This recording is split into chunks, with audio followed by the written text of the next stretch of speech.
Hopefully you know that Amily's journal is focused on management, learning and education. You may not be quite as aware that it's also focused on the business of business schools. And so hence we invite articles on both aspects. The broad editorial team, the editor-in-chief is Paul Hibbert, and then we have 9 associate editors, reasonably internationally spread. And we have a fantastic managing editor, Stacey Victor, who's based in America. Our focus is unapologetically about enhancing theoretical understanding for the purpose of informing our practice. And so what we invite in AMLE is articles that contribute particularly to theory development. That can be to do with management and learning and education in all kinds of settings. It could be from degrees to doctoral education, postgraduate in all its forms, but also organisation-based management, learning and education. And as I said, also very much an important second strand is the business of business schools. And that, of course, could include the career development of management educators. For your own writing, these are not the only 2 sections of the journal, but they are the 2 that you could contribute to particularly. The main section is empirical kind of research and review papers, and they are papers that can add some kind of theoretical contribution. They join theoretical conversations that are ongoing in AMLE or in other management learning papers. They could be conceptual, they could be empirical, they could be kind of deeply analytical literature reviews. I think AMLE, you'll notice over the years, has become more and more pluralist in its disciplinary interest. It's absolutely methodologically agnostic. We don't privilege one kind of methodological outlook over others. And as I will keep reiterating, really, it's about making contribution to theory and also to practice. Now, Diogo will go on further to talk about critical contributions, but some initial historical contributions to critical management studies from critical management studies. I've given you a couple of references there. The other kind of article that you could contribute is an essay. And here, what we're interested in is kind of theoretically and informed opinion that generates what we call a call to action. So what we're looking for is something provocative, with also some prescription for practice. Dirk looks after this section and he can say a little more in a few minutes. There's a couple of very good editorials in recent years which help guide what we look for in essays, and I've given you the references there. So there are, just briefly, some key criteria to be reviewable, and Paul Hibbert sees every single submission that comes into the journal, and Desk rejects 80% of them. Not fickly, but because many of them just don't meet these basic 3 criteria. So firstly, make it relevant to management, learning and education, or else the business of business schools. So, you know, think about whether your empirical setting, your research sample is in that context of either it's to do with something to do with management, learning and education, one cohort or another, or to do with the business of business schools. Secondly, that you are fundamentally offering a theoretical contribution, that you connect to the kind of leading debates and current debates, both in AMLE but in other journals like Management Learning, Journal of Management Education, or other relevant journals. We do also look for you to draw out some kind of practical contribution to education practice, but that is not the principle. So one of the reasons that things get rejected is that they're too much some kind of an account of experiential practice and very little theoretical contribution. And the third criterion is that the finish should look like an AMLE article. So that means looking at what do they look like in the last couple of years, in the way that they're set up and crafted. So I'm now going to hand over to Dirk and Diego for specifically to look at publishing critical work, and I will carry on moving slides as they tell me. Okay, wonderful. Is my camera on? Yes. Okay, thank you, Claire, for setting the stage in such a neat way. I'm like Claire and Diego, excited to be part of this venue of this event today. Particularly pleased to be able to beat the drum about essay writing, which is an effort very, very dear to me. So to follow up on Claire's outline, the focus is on publishing critical work.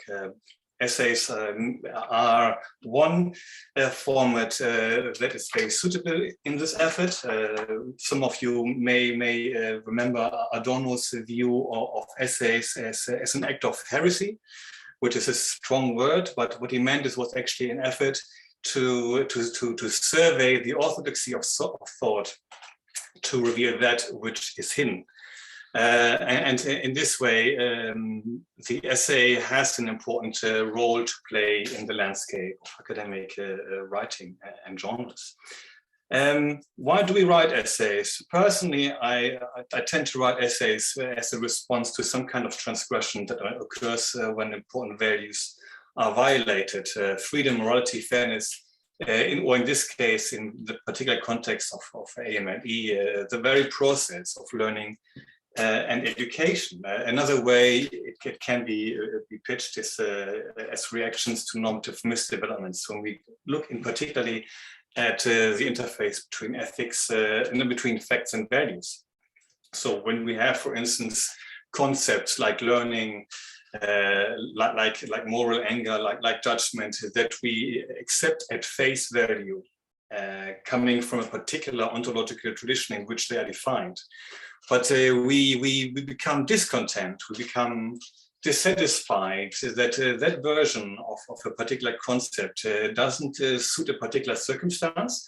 So then we go back and try to interrogate a little bit. Okay, let's look at the construct definition.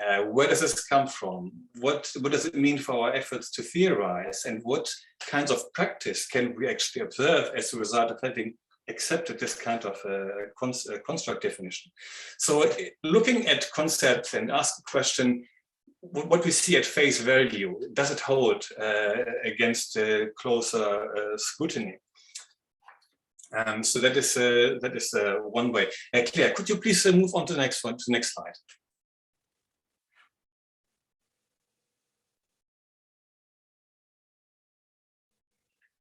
Ah, super. So what does this mean in relation to AMLE? So these two issues, transgressions and misdevelopments at the interface of facts and values. So you can, for instance, think about the very learning process as such. So we are quick to ask and examine how do we learn? And I've given you some references here. But what is often neglected and glossed over, in my view, is that when we ask the question how, below that surface, we have already an understanding of why we learn. Or no, I should paraphrase it. When we ask the question how, there is already a certain end in mind to which the how is applied. That's why we need to actually ask why we learn one way rather than another.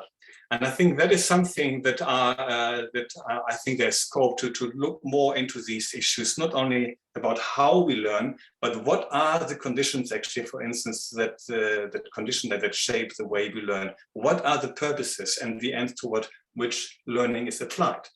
So once we ask the question, you can instantly see that the scope becomes broader. It moves from micro-level issues to macro-level issues. It moves to the political context in which learning takes place. I've given you some examples: socioeconomic conditions, post-colonialism, culture. So in which we can better understand why we learn in the way we learn and what is actually being learned here in the first place. And I've given you one example here. A very neat essay, a very compelling essay by Eugene Smith. and his collaborator. That was actually on hubris as a learned behavior, and how we actually prolong and how we inflate hubris, leader hubris in the general population as a result of the teaching we deliver at university courses. Claire mentioned before that the key aim and theme of AMLE is learning as such and the business of business schools.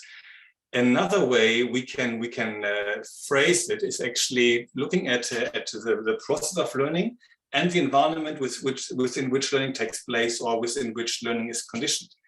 And my interpretation so far is that you see a lot of papers in AMLE that attend to one stream or the other. But once you ask the how question and combine it with the why question, what you can actually see that there is a really, really strong opportunity to explore opportunities, publication opportunities for critical scholars that take a broader perspective, that ask how and why at the same time. And once you ask how and why at the same time, what you will see is that you bring the two themes of AMLE into one project. And I've given you some examples here from the social character or the socialization into heroic publication machines, because we, in the case of heroic publication machines, that is the essay by Bill Harley, published in 2019. It is a learned behavior that is geared towards fulfilling certain needs and purposes within academia. And here we can think about how perverse incentives, for instance, socialize academics into publication machines of a heroic kind. When you think further and when you actually sit down and you want to write an essay, that is my experience. I've grappled institutionally with this question myself, but I channeled my energy, and I wrote an essay about being institutionally marginalized as somebody who writes essays. So a word of caution, I think, is appropriate here, that the act of essay writing itself is very political. The paper gets into the wrong hands, wrong editor, wrong reviewers, and it will not see the light of day. So here's my recommendation, that you need to establish a conversation perhaps even before submission with the editor. If you think about AMLE, I'm more than delighted to receive your queries before.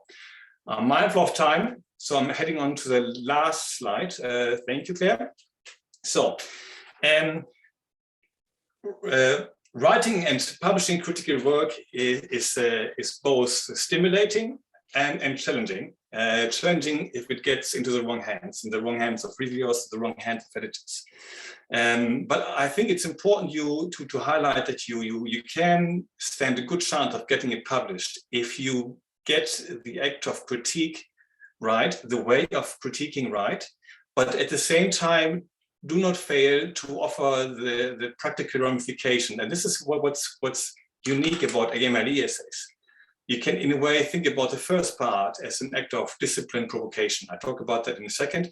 And the second part is some kind of proposal where you turn critique into an opportunity for future research, an opportunity for improved practice, to make practice different, to make practice better. So that's the kind of dual approach that you can see within the essay format. Now, a quick word on what we actually mean by discipline provocation. This is what actually Russ Vince and Paul Hibbert, they drew together Weick's work on disciplined imagination and Wilmot's work on provocations to debates. And they merged these two phrases into discipline provocation. And I came up with this 2x2 matrix here to explain it a little bit. What I personally have seen a lot is papers that are big on provocation, but they are low on discipline. And I call them affectionately brands. They won't fly with editors, they won't fly with reviewers. If you are too low on a provocation and you lack discipline in writing, in a way it becomes an unstructured outpouring of sentiments. If you are very disciplined, but you are low on provocation, then it tends to become a paper that is safe, but not bold. It's timid, it's hesitant. So if you get the balance right between discipline and provocation, that's where you write in the sense of discipline provocation. And Claire very helpfully has already indicated the editorials that I think are a great resource for you to better understand what actually is meant by discipline provocation. So that's it for my part. If you have specific questions about essays, feel free to drop me an email or answer later or ask questions in the chat box. So I'm happy to pass on now to Diego for further elaboration. Thank you, Dirk. So hello, everyone, and thank you very much for your interest in publishing critical work at AMLE.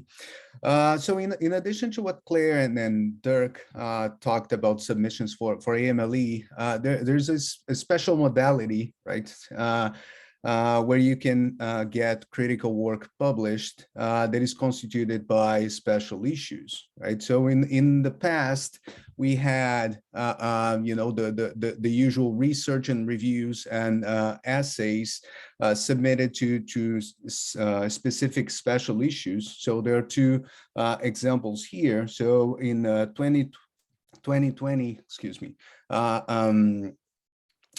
Damian O'Doherty published an essay in the special issue of Rationality and Management Learning and Education, right? So it was a special issue looking at different rationalities and how that impacted learning and education. And his essay was very interesting in the sense of presenting a human decentered view by using cinema, so showing the power of cinema in decentering from a human view of the world and developing this what he calls the more than human perspective to address learning and education. So based in one experience he did with his students, and more recently in 2021.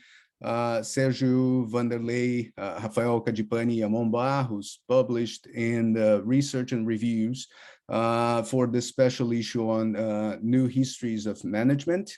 A very interesting special issue too, calling attention to different ways we can read the history of business schools and based on those new histories, understand differently the field we're in, right? So not only those contributions, regular contributions to research and reviews and essays, but also the contributions that go channeled specifically to special issues are, I would argue, a very interesting outlet for CMS scholars interested in publishing in AMLE.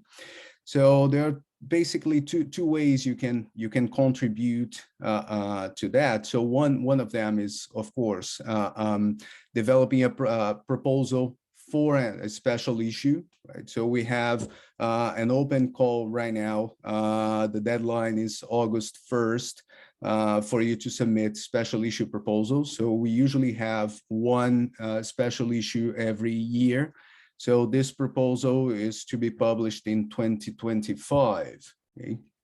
And we have one open call, one special issue that focuses on addressing socioeconomic inequalities through management, education, and learning, which I'm an editor in together with some other editors. Claire, can you change the slide, please? Thank you. Yeah, so this special issue in particular, I think it's very well suited for CMS scholars. And when I was putting together these slides, I was just talking to Dirk and Claire how CMS scholars are probably the least group we need to be concerned about convincing how important it is to study inequality, right?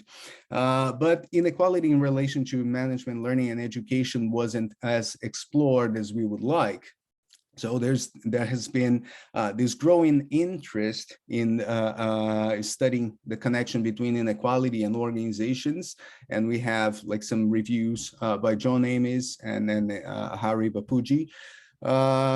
and this has been influenced by, you know, the Occupy protests, Piketty's Capital, among others. And I think, you know, like the blatant inequality that we're seeing more and more on the TV as well, and social media, right? But in management, learning, and education, there has been limited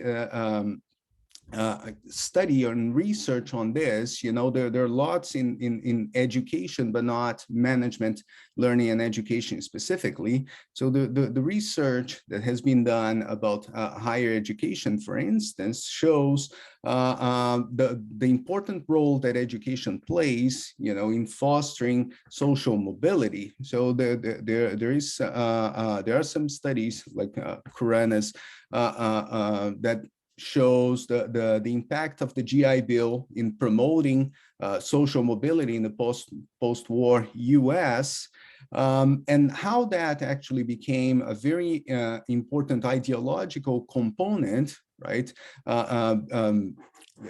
Basically, what Michael Sandel will call like this rhetoric of rising, or what Gregor calls the myth of the great equalizer. So if you go to school, the more years you have at school, the more mobility you're going to have, right? Claire, can you please change the slide? Thank you. And yet, this has turned into this meritocratic myth that instead of promoting and contributing to social mobility, has expanded and entrenched even more the inequalities between the different social strata, right? So the interesting thing is that, you know, when you look at the people that come from different levels of society, there is this distinction of you know, that people that made it and are to some extent more humble about it, and the people that really believe that they achieved what they achieved because you know, it was their own merit, and they don't actually recognize, you know, part of that social background that allowed them to get there. Can you change it, Claire, please? So this entrenchment of what Bourdieu calls the nobility, right? So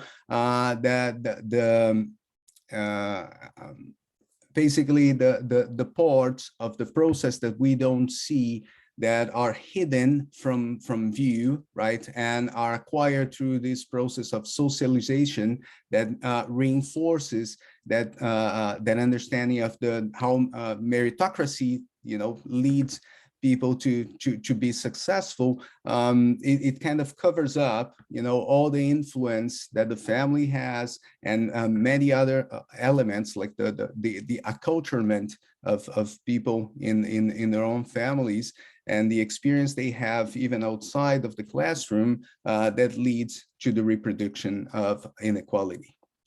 Please, Claire. Thank you.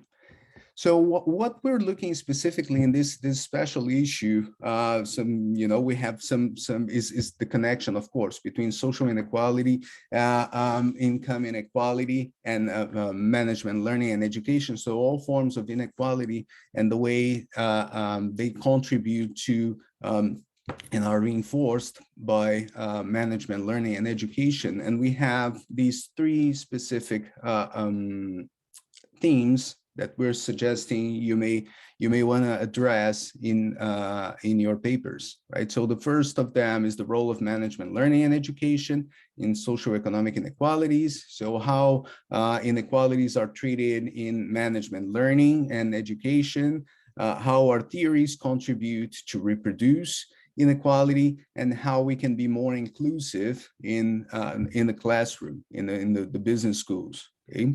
The second one is how business schools serve as sites to create, maintain, and eventually even change or you know, promote some transformation of socioeconomic inequalities. Right. So how student debt, for instance, contributes to further entrench inequalities. Right. So we can either look internally to business schools or externally and see the work that is being done within business schools and how that connects to inequalities.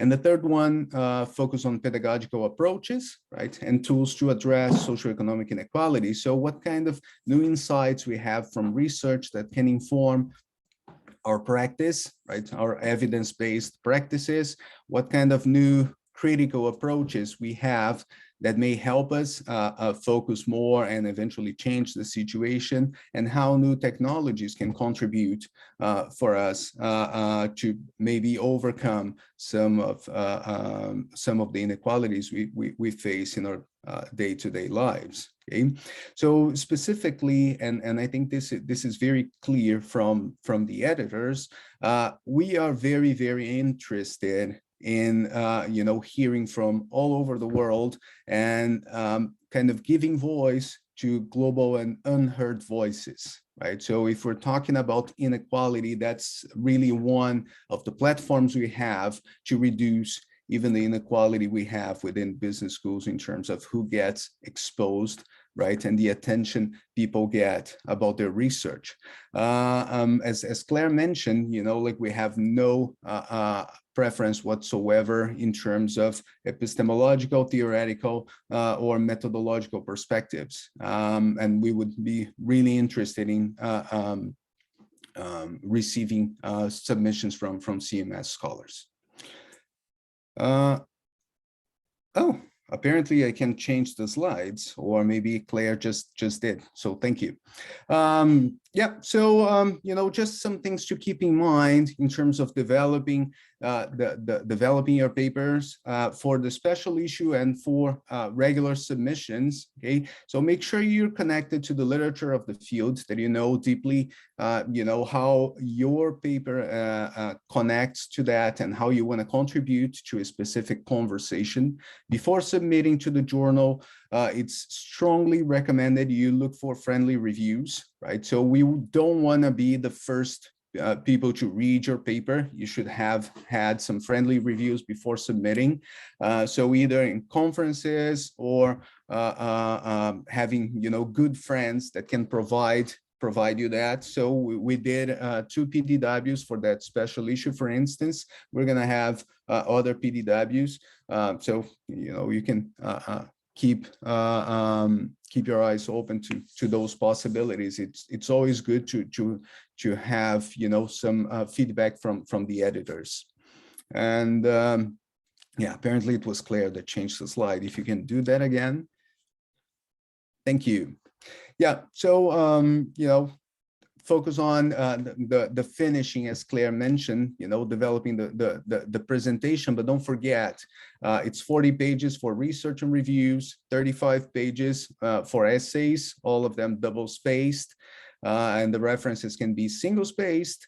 Check the format requirements and use wisely your cover letter. Okay, so you can ask for reviewers, you can ask for a specific AE that you think would be the best person to edit your paper. Okay, so use your cover letter to communicate with the editor and talk about the good things about your paper and how you think that can make an impact in the field, and ask for the people that you think would be helpful to help you develop your paper further.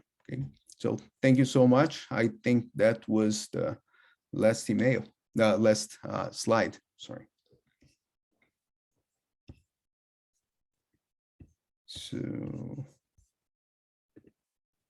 yep, I couldn't read what's in the chat. So we'll shortly going in a Q&A. So questions you may have for us. I think we can just turn on our cameras and wait for the questions then.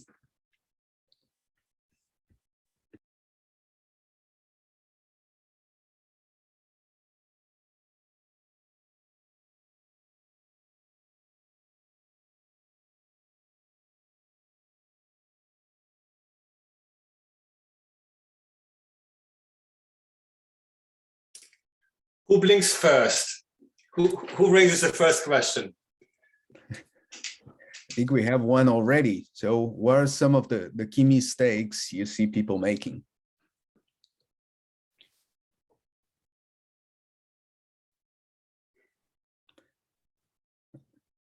I think I can say something about that very quickly and then open up, because so the way it happens, and Claire talked about this, is the first person that sees the papers is Paul, and Paul does a very good job of cleaning up the bulk of papers for us. So when it gets to the AEs, usually 20% of the papers, we already have some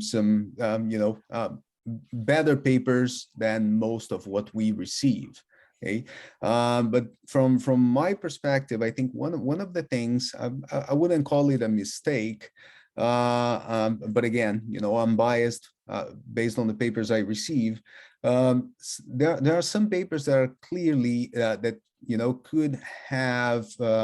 could have been through more friendly reviews than they are. So usually there's potential. They can be strong papers, but they are still in a developmental stage. And if they came to us readier, that would benefit the authors, because I think the review process would be smoother. But I think Dirk receives the papers firsthand, so he probably has the essays firsthand, so he probably has more on those.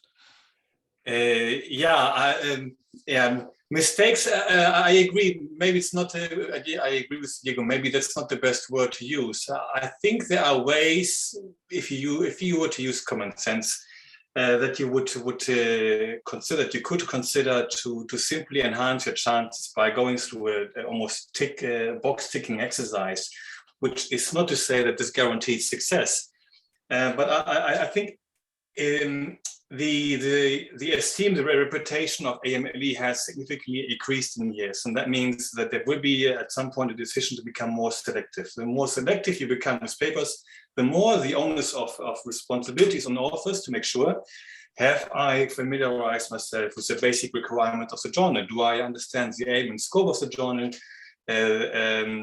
How things are edited, the submission process. I still receive emails today where somebody simply attaches a Word document and says, please consider this for AMLE publication. No cover letter provided, nothing. And then you can see, well, that person obviously has not made an effort to bother to understand what we see from a submission process. So there are a lot of things that can be done. And I would really reiterate what has been said before. If you rush publication, if you submit a paper that is not mature enough, you will end up being disappointed. It's better to be there for the long run, for the long haul. It is absolutely critical to keep exposing your work early on to make sure the theoretical foundation is rock solid. Yeah. The more you reach that kind of maturity, the less likely you will get a pushback from reviewers later. And I'd want to echo that from the point of view of research and review papers. What I see is often papers that they have got potential, which is why Paul Hibbert has passed them on, but they could have done a much better job. And I think it's because they're not written initially for AMLE. There's an article that's been constructed for AMLE out of research, which was not necessarily even about something to do with management learning and education, but it's clear it could make a contribution. But then there hasn't been a thorough enough review of literature in that field. There's some core things missing. There hasn't been a thorough enough look at what are the conversations in AMLE, management learning, or other journals that are relevant to connect to. So there are some big gaps.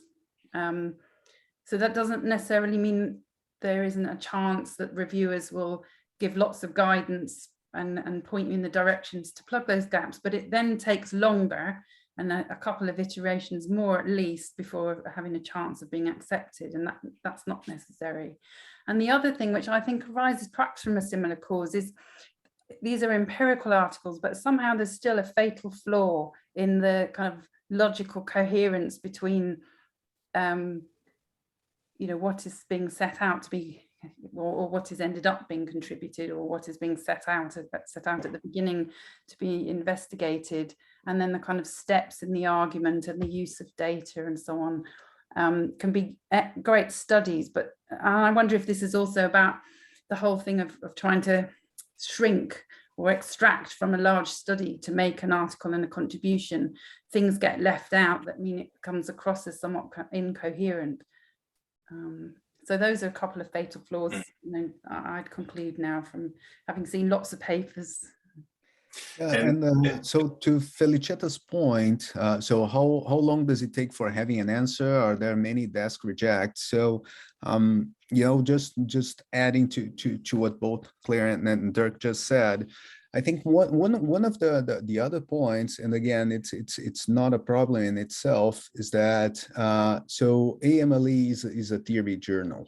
So you know, we get some papers, they're really good in terms of pedagogical contribution, but have very little theoretical contribution. And I would argue that that's also another thing that usually plays against the authors. So from my understanding is that, you know, authors usually get an answer in less than a month, and there are you know, 80% of the papers that Paul receives, he desk rejects. So that's my understanding. But he's fantastic, isn't he? I mean, he's the best editor I've ever come across. If he thinks there is an opportunity to rescue an article or strengthen it, even though he's rejecting it, he will give incredibly thorough feedback and guidance to give people another chance to put in as a first attempt. There is a specific question about essays from Ritesh. So what is the best way to initiate a possible essay? By all means, drop me an email, but it doesn't have to be an email in the length of a book, please. Okay. So if you want to open up a conversation, what would help me very much is a very, very concise outline about what you want to do, why you think this qualifies as an important and necessary provocation to management learning education debate at this very moment in time, and what you think is the response. What is the proposal to improve the status quo? And as you unpack these two issues, keep a keen eye on what is the theoretical contribution. You ask another question here, whether it's a comparative study that compares the practice of management education, other disciplines to identify common problems. I would think that is not suitable for an essay, that is more a review piece. I'm not sure whether you have a theoretical contribution in mind from the comment. I'm not sure, I can't see it. So it might be better for a practitioner journal, this specific question, unless there's something that I'm not aware of. But in relation to your questions about essays, that's my brief response.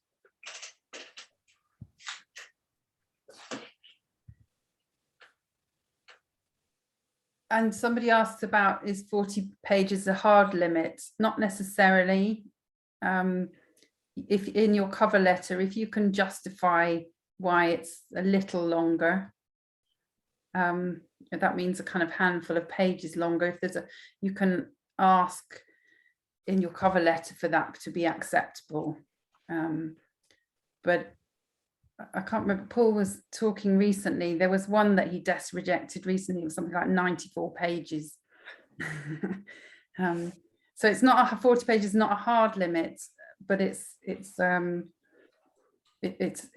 not something to be completely abandoned.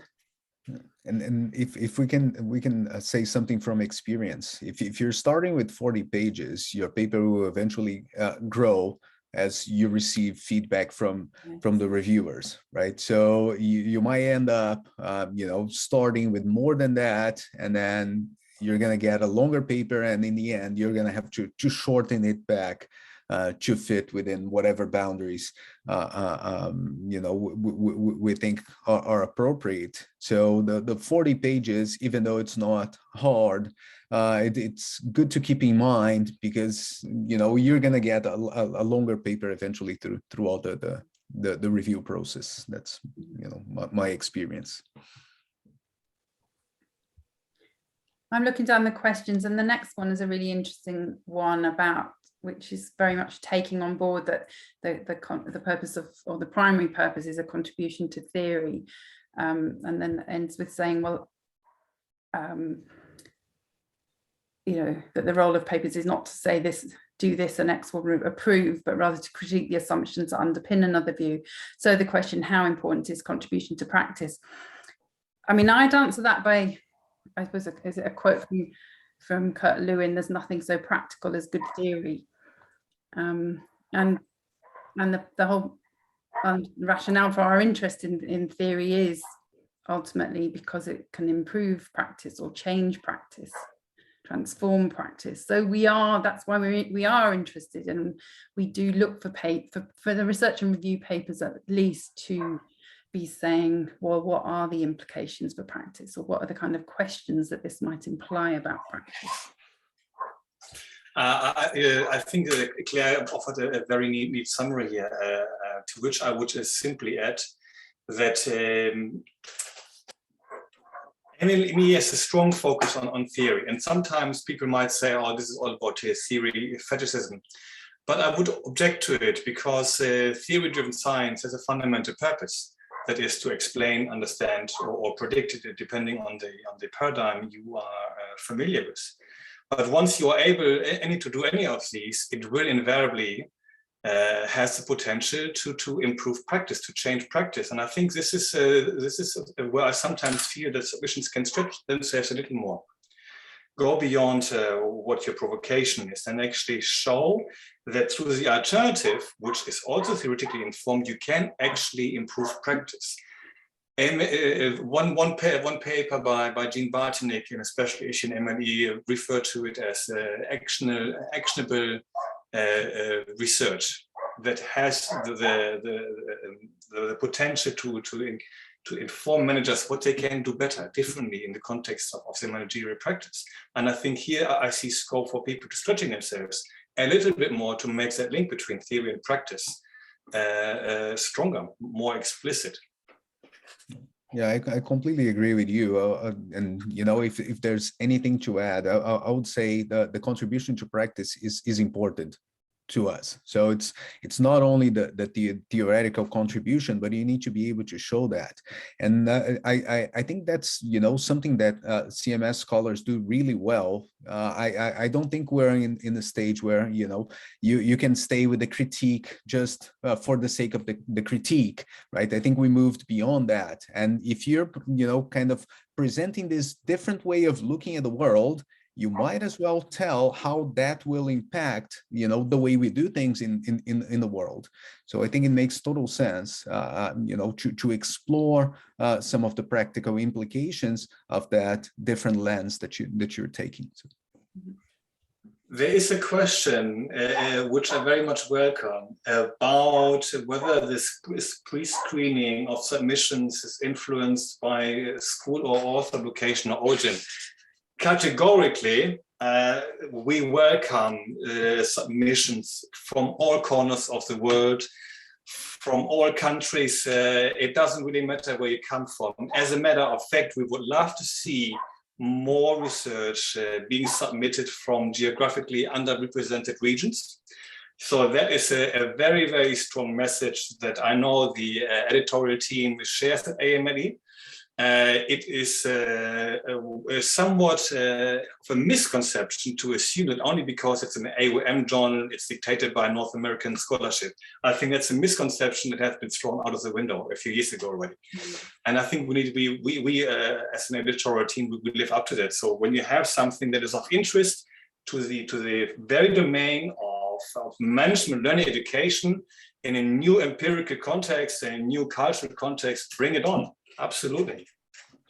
Yeah, and I mean, I would absolutely echo that. I'd also say that I think the journal, the editors and the reviewers work really hard to give very constructive feedback. And so, I mean, this is not only absolutely not, there isn't pre-screening done based on school and author location, but as Dirk said, you know, there's a positive welcoming of a diversity of sources and kind of extending to novel authors, novel sources, but in doing that, recognizing that you know, people can feel out of the loop, can be out of the loop, can maybe not have had access to the kind of conferences that might have helped and so on. So the use of reviewer feedback as developmental and the use of editor feedback as developmental, the offering of these kind of PDWs, which provide that kind of one-to-one feedback or small group feedback,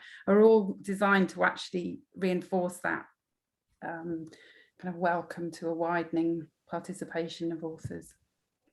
Yeah, I just want to add to that. So I completely agree with Dirk and Clare. You know, like there isn't anything as everything is really impartial in that respect, and most of the time we really don't care. I think that the difference here is whether you know how to express your ideas in a way that fits with the mindset of the people that are reading your papers. Okay, so I come from Brazil. If you write a paper for AMLE the way you write a paper for a Brazilian journal, okay, it will probably be desk rejected, because we spend lots of time in Brazil kind of reintroducing the literature and summarizing what's there. And at the end of the paper, you present the contribution, and that's not the way we do things in, you know, in AMLE and many of the other academy journals. So you need to have a very good understanding of the way, you know, the ideas should be presented. Use you know, recently published paper as a template for you to present your ideas and develop your paper, and you're going to be in a better position. So sometimes it's not, you know, whether you you know, the geographical location where you're sending your paper, but it's really your ability to understand some of the cues and a little bit of the language that is used, you know, to express those ideas. And participating of the PDWs, as Clare pointed out, is really helpful, or getting co-authors that can help you, you know, kind of learn that process, or have people that can give you some friendly reviews, so you can improve the presentation of your ideas in that sense. Tends to be very helpful. And yeah, we're very interested in you know, increasing the diversity, geographical diversity of papers published in AMLE.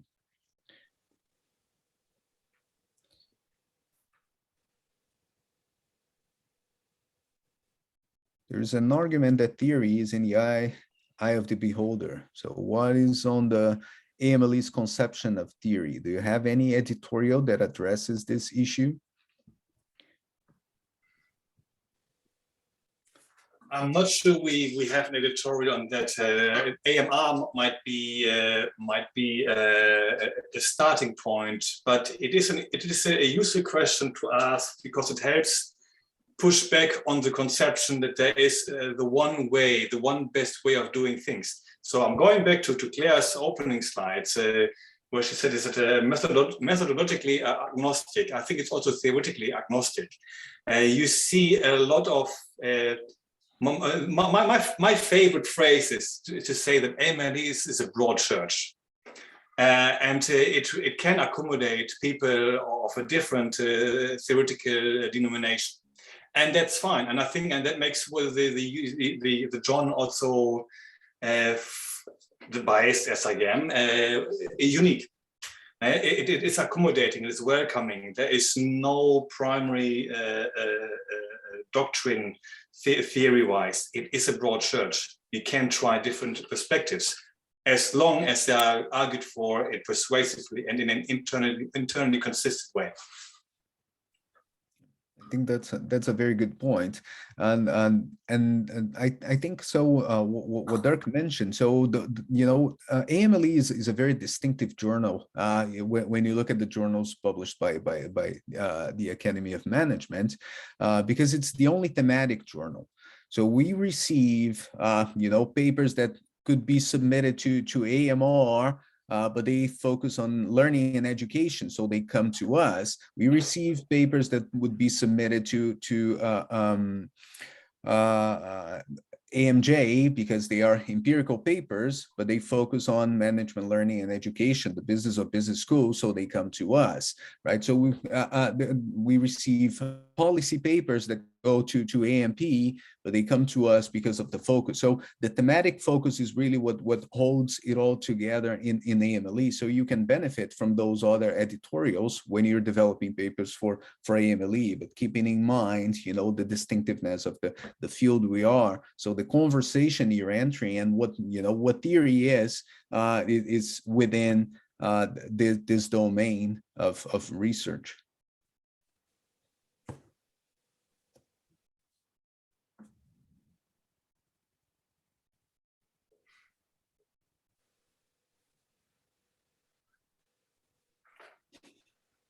I think we're getting close to the end of the time, so maybe that's the reason we don't have that many questions.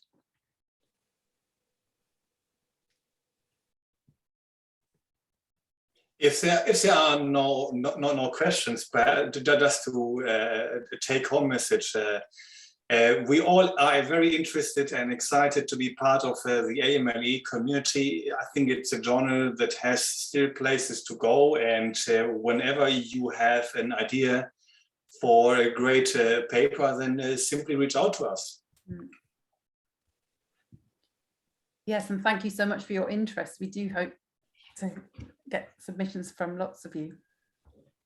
And if you have any other questions, or just reach out to us or any of the AEs or Paul. We would be happy to work with you and receiving your paper at AMLE.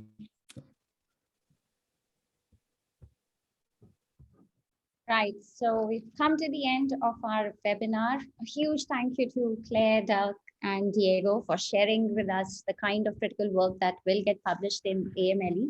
I really liked the point about trying to strike a balance between discipline and provocation. Personally, I think I tend to move a bit towards ranting.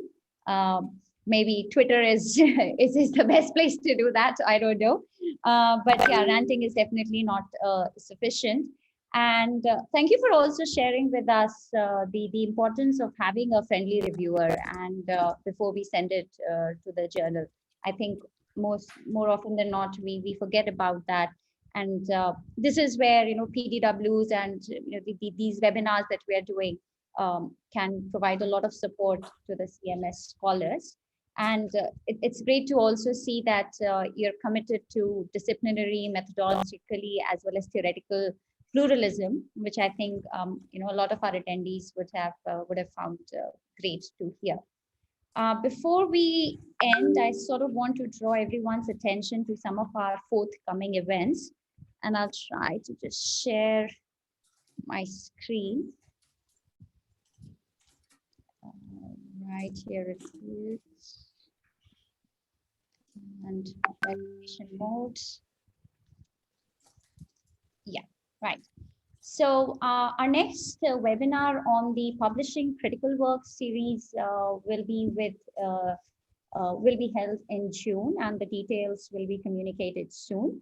But we're also very excited because we've launched a new series of CMS InTouch webinars, which looks at inspiring methods. And our very first webinar on empowering methodologies in organization and social research is going to be held on the 26th of May. And I would request everyone to please, you can register for the event at Eventbrite. This promises to be a great series to specifically look at methods for critical scholars. Would also like to request you all to join us on social media. If you are on Twitter, our Twitter handle is CMS InTouch. This is where we share information about all our upcoming events. And we also have a YouTube channel where you'll find that recordings of all our previous webinars have been uploaded. So you can always go back and look at these PDW webinars. The recording for today's webinar will also be uploaded in a few days. So please look at our YouTube channel. We're also on LinkedIn if you would like to connect with us there. Now, if you would also be interested in organizing maybe a PDW, maybe a workshop, please feel free to write to us. Our email is cmswebinars@gmail.com. We welcome any sort of, again, any sort of critical work, any PDW workshop ideas that you have and you would like to discuss with us. We invite everyone to do that. So once again, a huge thank you to our editorial team at AMLE. Thank you for taking time for all of us. Thank you to all the attendees, and great to always see participation from all across the world. Thank you. Thank you also to my CMS InTouch team members working behind the scenes. So thank you, and see you for our next webinar. Stay safe. Thank you.